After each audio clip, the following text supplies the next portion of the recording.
What if I told you that the day you pay off your mortgage is not the happy ending everyone promised you, not even close? In fact, for thousands of homeowners, it's the day their real problems begin. Nobody talks about this. Not your bank, not your financial advisor, not even that friend who brags about being debt-free on social media. There is a hidden side to paying off your house that almost nobody prepares you for, and today, I am going to break it down for you, piece by piece. This is Ron. And if you are serious about building real wealth, understanding taxes, and avoiding the traps that keep everyday people stuck, you are in exactly the right place. Before we go any further, hit that like button right now. It genuinely helps this channel grow, and it takes you 2 seconds. And if you have not subscribed yet, do it now, because I release videos just like this one every single week, breaking down the financial truths nobody else wants to tell you.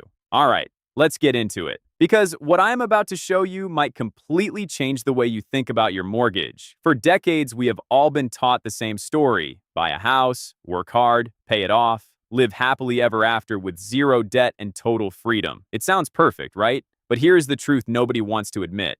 Paying off your house is not the finish line. It is actually the starting line of a completely new financial game. One with different rules, different risks, and different traps. And if you do not understand these rules, you could end up in a worse position than when you still had a mortgage. Let's start with the first thing nobody tells you. Your property taxes do not disappear, ever. Even after you burn that mortgage paperwork and celebrate with your family, your local government still expects a check every single year. And here's the kicker. Property taxes tend to increase over time, especially if your home's value goes up. So you might think you are debt-free, but in reality, you now have a permanent, ongoing bill that never truly ends. Miss enough payments? And yes, the government can still take your home, even if you own it outright. Let that sink in for a second. Owning your home free and clear does not mean you are immune from losing it. Second, your homeowner's insurance does not go away either. If anything, once your mortgage lender is out of the picture, some homeowners get lazy about maintaining proper coverage, but your house is still your biggest asset. Fires happen, storms happen, accidents happen. Without the bank forcing you to keep insurance, some people cut corners, and that is an incredibly risky move. One disaster without adequate coverage could wipe out years, even decades, of equity you worked so hard to build. Now here is something that catches almost everyone off guard. Liquidity. When your money is tied up in your house, it is not sitting in a bank account ready to use. It is locked inside the walls of your property. Let's say an emergency hits, medical bills, a job loss, a major repair. If most of your net worth is wrapped up in your home, you cannot just sell a room to get cash quickly. You would either need to take out a home equity loan, which reintroduces debt, or sell the entire house, which is not exactly a fast or simple process. This is why so many financial experts talk about being house rich but cash poor. You own a valuable asset, but you are strapped for actual usable money. Let's talk about opportunity cost, because this is a big one. Every extra dollar you threw at your mortgage to pay it off early is a dollar that was not invested somewhere else. Historically, the stock market has returned an average of around 7 to 10% annually over the long run, after adjusting for inflation. Many mortgages, especially those locked in during low interest rate periods, carry rates far below that. So when you aggressively pay down a low-interest mortgage, instead of investing that money, you might actually be losing out on significant long-term growth. This does not mean paying off your house is a bad decision. It means it is a decision with real trade-offs, and nobody sits you down to explain that math before you make it. Now let's get into the psychological side, because this is where things get really interesting. Many people report feeling something unexpected after paying off their home.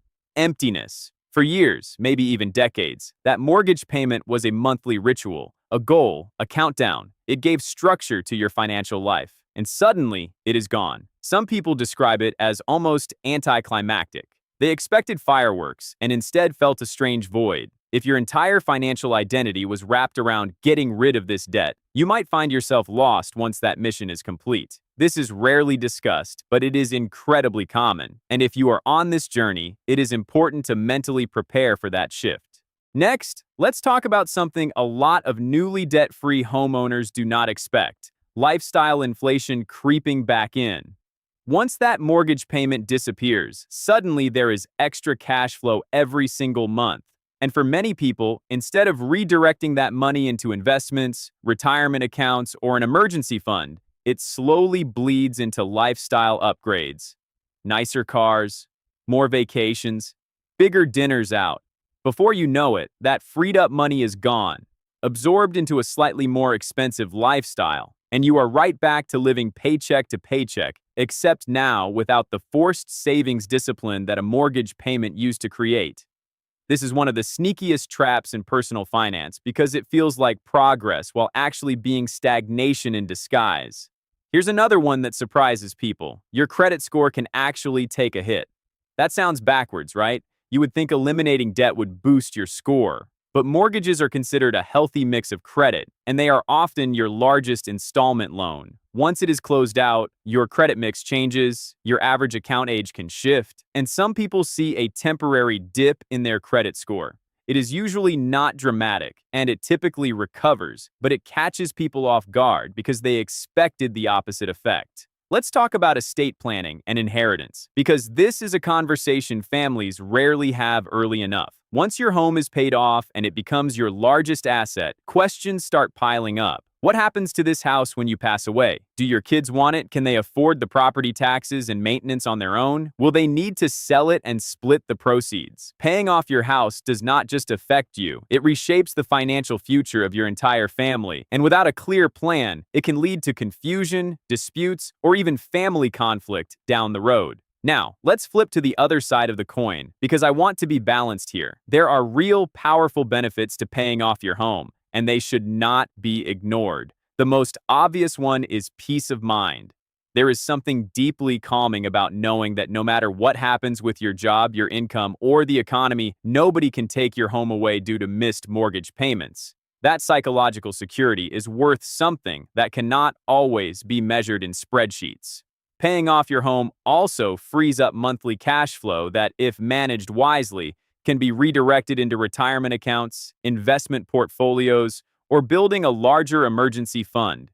If you avoid the lifestyle inflation trap I mentioned earlier, this newfound freedom can dramatically accelerate your path to financial independence. Imagine taking that former mortgage payment and investing it every single month instead. Over 10 or 20 years, that could grow into a substantial nest egg. There is also a protective benefit during economic downturns. If a recession hits and you lose your job, having no mortgage payment drastically reduces your monthly financial burden. You still have property taxes and insurance, yes, but that is significantly more manageable than a full mortgage payment.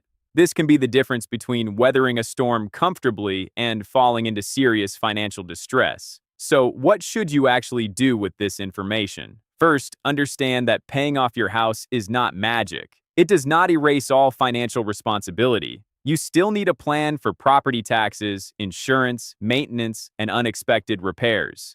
Build a dedicated fund specifically for these ongoing homeownership costs, separate from your regular emergency fund.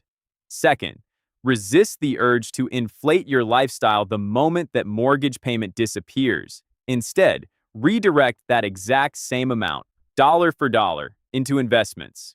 If your mortgage payment was $1,500 a month, keep paying that same amount to yourself, straight into a retirement account or brokerage account. This single habit alone can be the difference between staying wealthy and slowly drifting back into financial mediocrity. Third, before you aggressively pay off a low-interest mortgage, run the actual numbers. Compare your mortgage interest rate to realistic investment returns. Sometimes paying off the house early is absolutely the right move, especially if it helps you sleep better at night. But sometimes keeping the mortgage and investing aggressively elsewhere builds significantly more wealth over time. There is no universal right answer. It depends on your interest rate, your risk tolerance, and your personal goals. Fourth, have the family conversation early.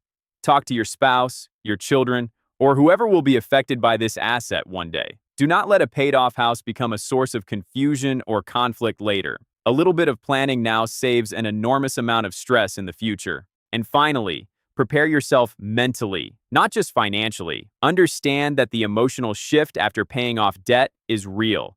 Give yourself new goals to chase, whether that is investing, building a business, achieving a certain net worth, or reaching complete financial independence. Keep that sense of purpose and momentum alive Do not let the absence of a mortgage payment become the absence of financial direction. So there you have it. Paying off your house is one of the biggest financial milestones you will ever reach, but it is far from the simple, worry-free ending most people imagine. Property taxes keep coming. Insurance still matters. Liquidity becomes a real concern. Opportunity costs are real. And the psychological shift can hit you harder than you expect. But if you go in prepared, if you understand these hidden truths before you get there, you can navigate this next chapter with confidence instead of confusion. The goal is not just to be debt-free. The goal is to be truly financially free, with a clear plan for what comes next. Now that you know what nobody else tells you, you have a real advantage. If this video gave you value, make sure you hit that like button, and if you have not subscribed yet, now is the time. This is Ron, and I will see you in the next one.